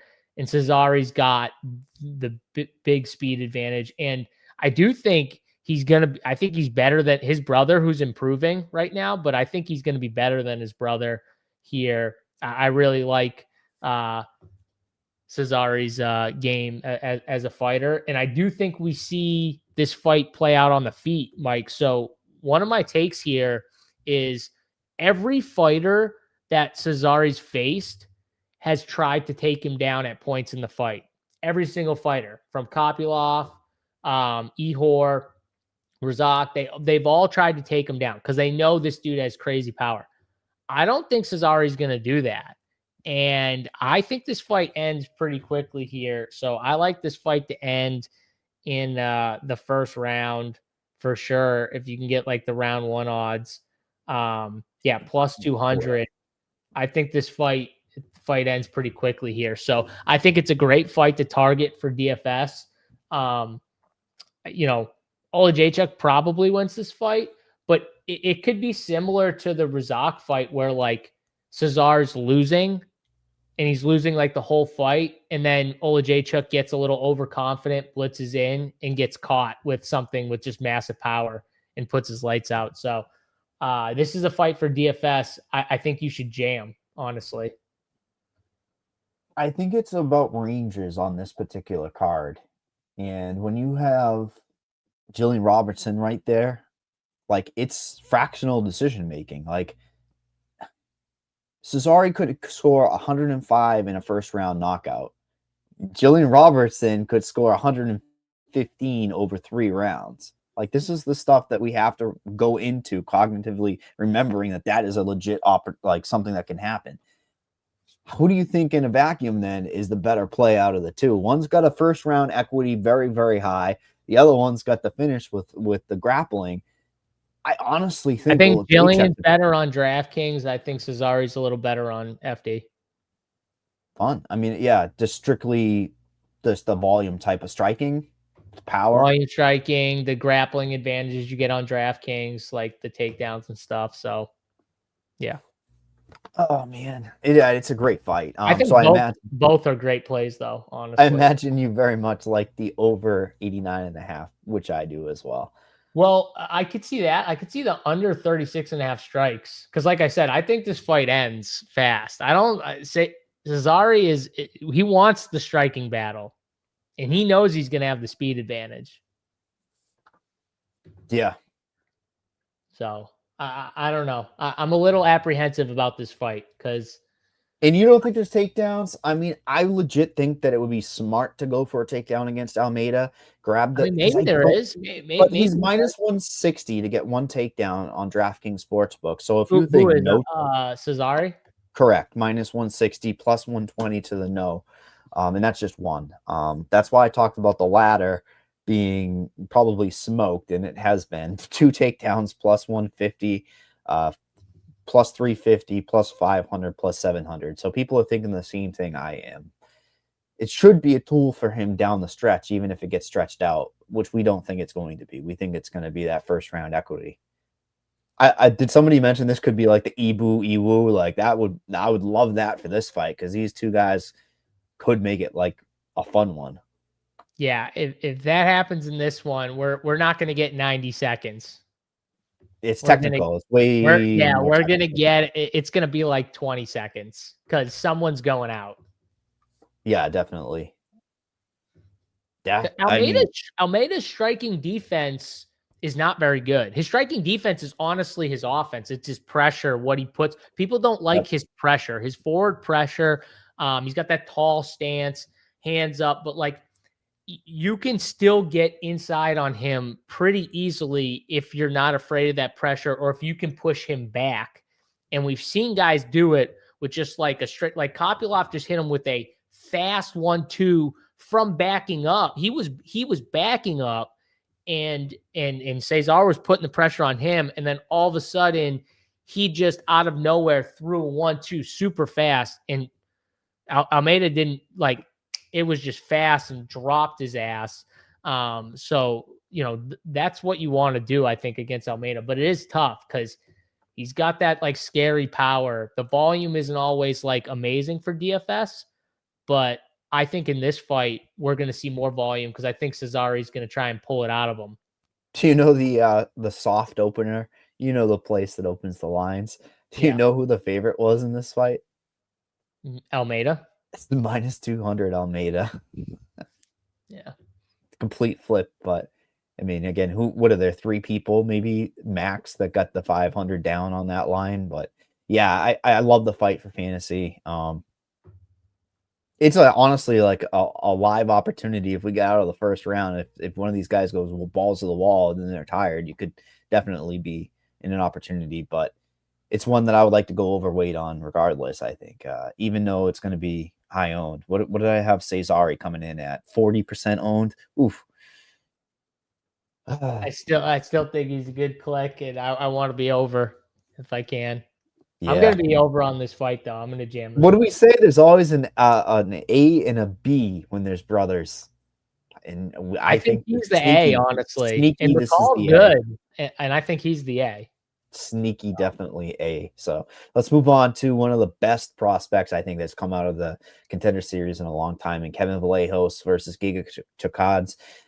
He's got the opportunity against the veteran here in Giga, and it's been nothing but money coming in on Kevin Vallejos. He's down to a minus 340 on DraftKings Sportsbook. Come back on Giga, a plus 270. Trap fight for fantasy. If it's just a kickboxing match and the durability holds up for Giga, there's not going to be a lot to be had. And people are going to want it because of name value, because of the big prospect. It just lacks pure fantasy relevance. And I hope people play this fight for fantasy. I'm seeing 20% on Vallejos and Giga just getting 5. So it is kind of really low owned. But, inside the distance line for Vallejos is a plus 150 on DraftKings, one of the best lines out there for inside the distance. What do you see in this one? I mean, I just think the speed, Vallejos is the real deal to me. Legit real deal. He's so durable. His only loss is to Gene Silva. So, I mean, this dude is very good. And I think, like you said, this fight could easily bust for DFS. I mean, Giga's fights do tend to kind of suck a little bit more when you get those like 3-round decisions where it's a standing kickboxing fight. Now, Kevin Vallejos does have a chin, and a brick chin at that. and he's going to try and get on the inside of Giga. So it's not just a 3-round kickboxing fight, obviously. So he's going to have moments, I think, where he could have a chance to hurt Giga here. But, you know, the way Giga fights, it's kind of not great for DFS. Even if he's losing, he's still, you know, tough and durable and stuff like that. So, but could Kevin come in and cold clock this dude 100%? I'm with you. I think he's a legit prospect here, Kevin Vallejos. And I do think he wins. The question is, does he get it done via finish, or does it score well for DFS? I'm going to lean it doesn't, but I'm probably the favorite or moving on. I don't think I'm going to play any Giga.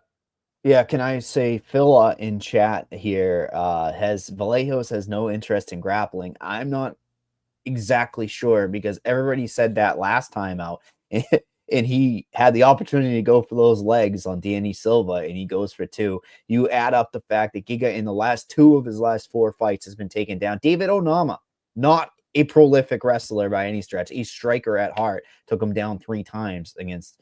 So it's like Giga is getting long in the tooth. Betting line is showing on DraftKings Sportsbook over under 1.5 takedown line for Vallejos. Can you believe that?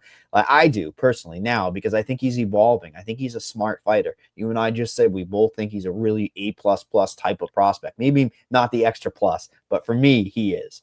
The one thing about Kevin Vallejos, though, I don't think I kind of agree. I don't know if he's going to go for the takedowns, because when you want to kind of get in on Giga, get out, like Giga's going to give you that space because he wants to be at range. So I think Kevin's can dictate when he's going forward and pushing a pace, and then when he wants to. Whereas Silva is a pressure fighter at heart. So like it's a little harder. He kind of forces you into maybe saying, do I level change for a takedown here just to get him off me a little bit? That's not really Giga.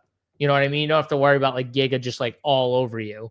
I think it's more of the age thing for me and slowing down. You know, sometimes you see these guys just have straight knees, and with Giga being a kickboxing, like long legs, I think he could grab one and get a takedown. But again, yeah, that's wild. I would rather take an over 1 takedown for Vallejos than an over 1.5, or try to bet into it, that type of lineup. But yeah, for fantasy, I think we sniffed it out. That's going to be very difficult at 9,100 for Vallejos to pay off. And you got the main event right there, and definitely do we like the under on Vallejos? What do we think? What do we have?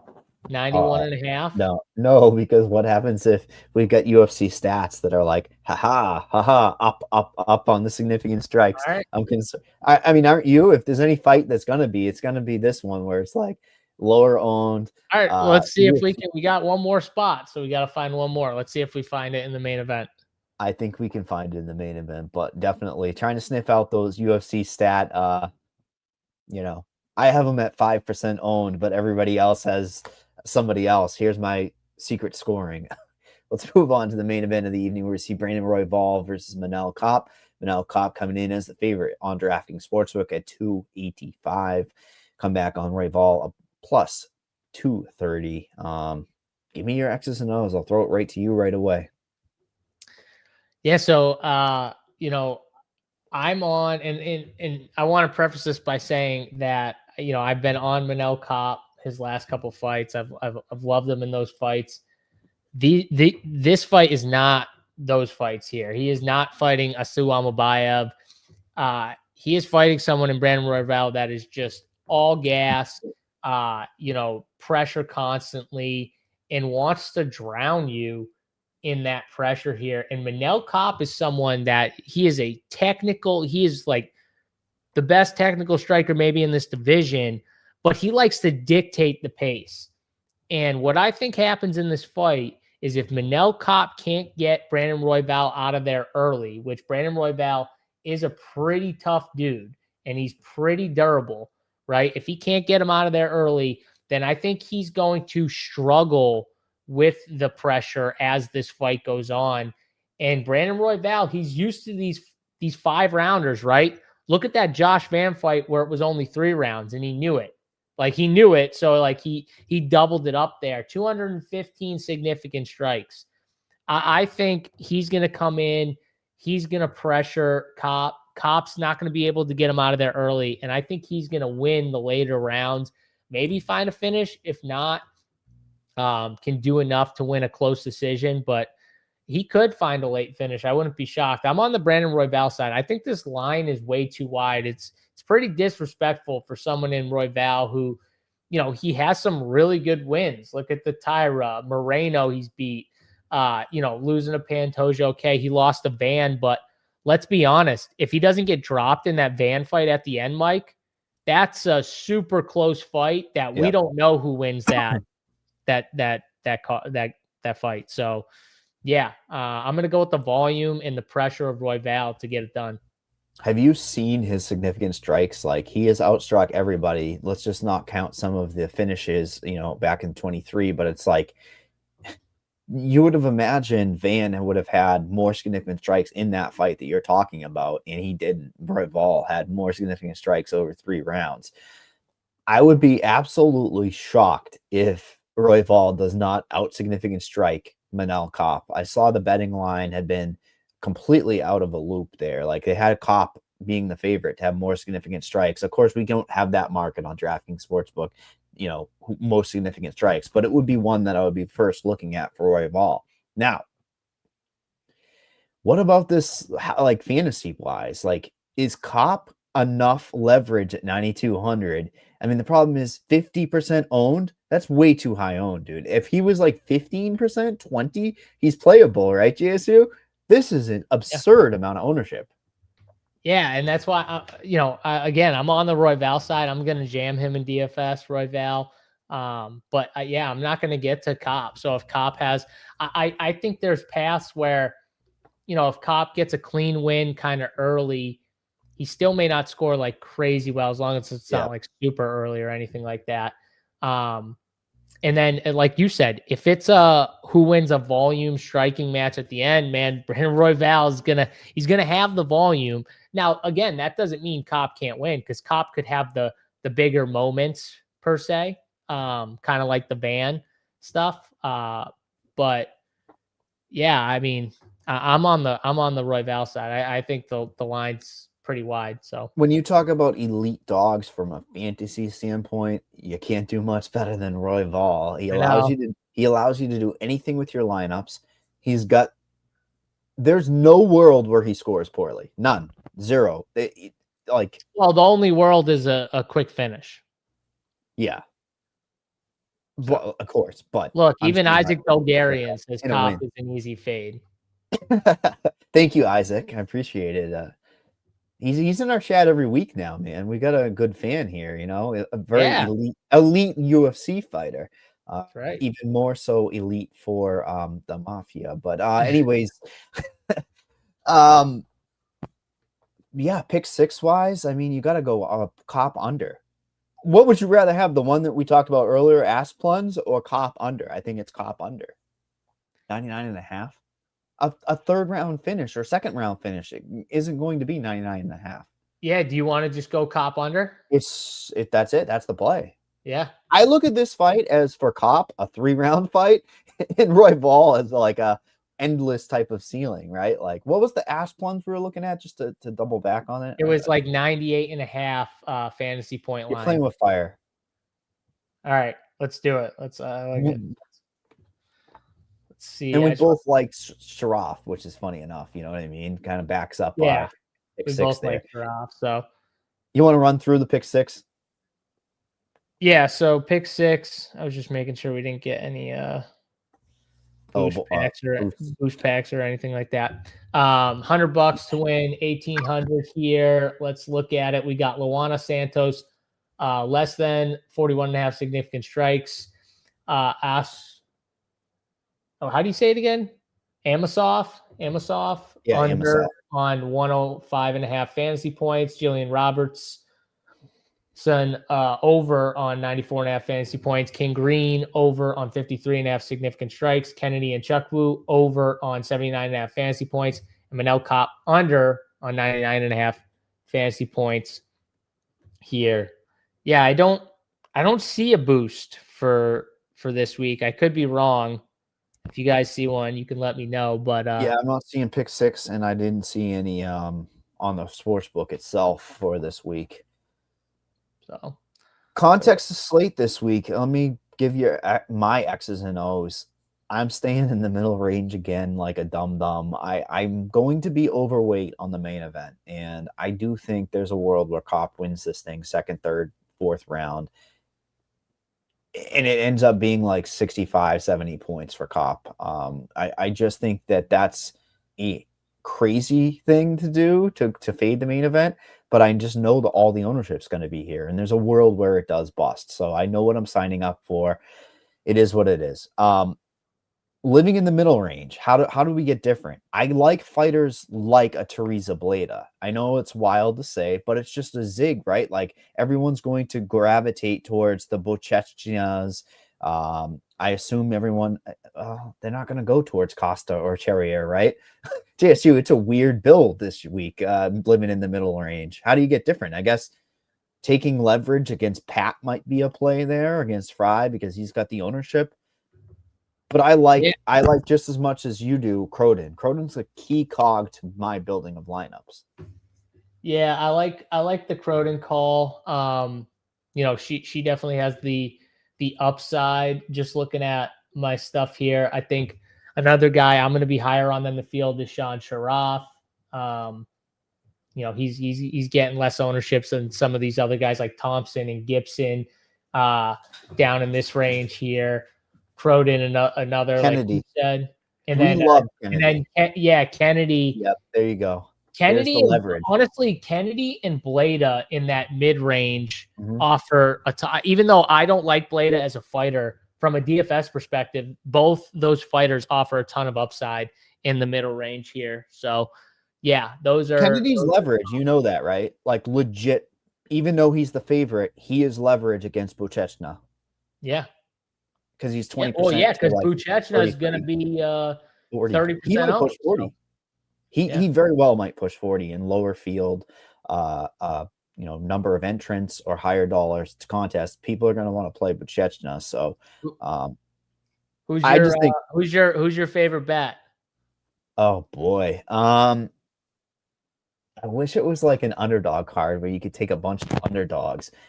That Jillian Robertson inside the distance at plus 125. I feel like any plus money on her inside the distance is a good bet. Let me talk through what else I would hit. Sharaf is an underdog. I honestly might even hit that plus 3.5. It's like plus money. I mean, at least it covers if it's both of them tired out, he should win a round. Melissa Croden definitely will be a bet if I don't have money on her by the end of this thing. That's a best bet. Oh, look at you. Yeah, I'm confident in her. I'm gonna go Kennedy by KO. And I like your Sharaf call. Another dog, Brandon Royval at plus 230. I mean, that's just value right there. Plus 230 for Brandon Royval. Brandon Royval is a dog. I'll put my money behind it. Take my shot. Understand. Yeah, I mean, I wish I had. Someday they need to offer like over/under on fantasy points, like betting on it. I think that'd be an amazing prop to bet on. Yeah, I mean, you can't do it with the pick 6 though. Oh, absolutely, yeah, and that 99.5 for Manel KAPE is bizarre because that's saying a first round finish, and that's his whole. To me, it's like his whole fantasy equity. The one bummer on this card, I hope I'm wrong, but I don't see. I love me some submission props, and I don't see a ton of them out there. I think the chicks. Well, there's a couple chicks with some live odds for submissions, but. I mean, I think the way she wins is by submission, and that's plus 500. If she wins, I think it's by submission. I also was thinking submission, but for a different reason, just for club and subs. And there's 2 fights that I would be looking at it. It's the Pat and Fry fight, and it's the titties fight. It is. I mean, he says it himself. Asplund's. He's like, I got titties, and he starts playing with them. Sharaf or Asplund, but I honestly think that Sharaf by submission is a sneaky plus 1,200. I do, and I don't hate that. We're playing. That was one of the ones I was looking at. It's like plus 1,200. We saw him in a top position against Tafa, right? And I think if you get Asplund's face down, his neck's there, it's over. And Pat has that jiu-jitsu, you know, he's Brazilian. There's some best lines out there at like plus 1,500 and plus 2,200 for Fry. Not that, you know, I think Fry's going to get a submission, but, you know, the fight is highly expected to finish. So it should be a good number there. And last thing for me on the fantasy wise, Melt Coster and Cherrier. It's a key cog to the context of the slate. If one of those guys lays 100 points, you're going to need one of them. It's just simple as that. Good luck with that. I know it's scary. That's why we're playing with fire up and down this card. But man, what a great year. I thank you for getting me on board. I look forward to a strong 2026. We got a future show coming up. I believe you and I are going to talk some UFC futures, some prospects, right? Not as ugly as this card. Yeah, that's all right. This card will still get some bangers in. Is it time to bet Kevin Vallejos 2026? It's too early. It's too. If he had a main event right now, if he was the main event, I would put money on it. I mean, he's getting close to that. Next up is if he wins this fight, I think he gets a fight night card like this main event. Absolutely, he's Apex written all over it, like March. Yeah, and a turnaround could be quick, especially because you've got that opportunity against like the who knocked him out in Contender Series, Gene Silva. That fight plays itself out. They rematch it in the UFC. Bada bing, bada boom. You're at the title shot. Yep. I like it. Take us out of here. And again, I appreciate everything and the viewers, man. Without you guys, there's no show. So thank you guys for getting your questions in. Make sure you're getting into Discord. That's where all the fun is, man. We talk about fights up and down throughout the whole entire slate. But I'm off actually tonight to go see some Muay Thai fights in my backyard, dude. It's like not my backyard, but like your actual backyard. You got some Muay Thai fights going there. You know I'd be paying for that. It's in Pembroke, Mass, dude. It's like next to my work. And Mike awesome. Is a true fight fan junkie. So you see him at all local fights, bar fights, you name it. Mike's there. He's sweating it out. So I'm on the playground. You think I wouldn't go to the playground and bet on that? No, I think you would. Exactly. I know you. So I do think you would. But enjoy those fights. Everyone enjoy the fights tonight. Remember, we get a little layoff for a few weeks here. So enjoy the fights tonight. Fight night card doesn't matter. It's still fights. I can't wait for it tonight. And hope everyone has a great holiday, couple weeks, I guess, now coming up. Yep. And we'll be back in about 5 or 6 weeks or so, whenever that is. So for Mike, I'm JSU. We'll catch you guys later. We're out. Peace.